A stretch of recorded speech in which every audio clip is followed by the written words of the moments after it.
இந்த கிராமப்புறங்களை பொறுத்த வரையில் என்று சொன்னால் இந்த நாவல் பழம் என்பது இந்த நவராத்திரி காலங்களில் ஒரு பிரசித்தமான ஒரு பழமாக கொள்ளப்படுவது வழக்கம்.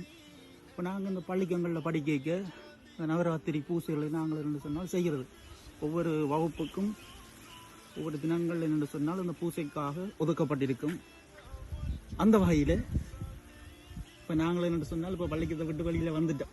இருந்த பொழுதிலும் இந்த நாவல் மரங்களை காணுகின்ற பொழுது அந்த சிறு வயதில் இந்த படிகளாக வந்து இந்த 4 மரத்தில் ஏறி இந்த நாவல் பழங்களை ஆய்ந்து சாப்பிட்ற இந்த ஞாபகங்கள் எங்களை கண் முன்னே வந்து போகுது. இப்போ நாங்கள் என்ன சொன்னால் வீட்டுக்கு தெரியாமல் தான் இந்த 4 மரத்திலைக்கு வர்றது. என்ன சொன்னால் வீட்டை விட மாட்டிடும். நாவல் மரத்துலேருந்து விழுந்து ஒரு காயம் வந்துச்சுன்னா அது லேசில் ஆறாது என்று சொல்கிறது. அந்த வகையில் நான் என்ன சொன்னால் நாளைக்கு பிறகு இந்த நாவல் பழம் காய்ச்சிருக்கிற மரத்துக்களை வந்து நீ நின்று கொண்டிருக்கிறேன்.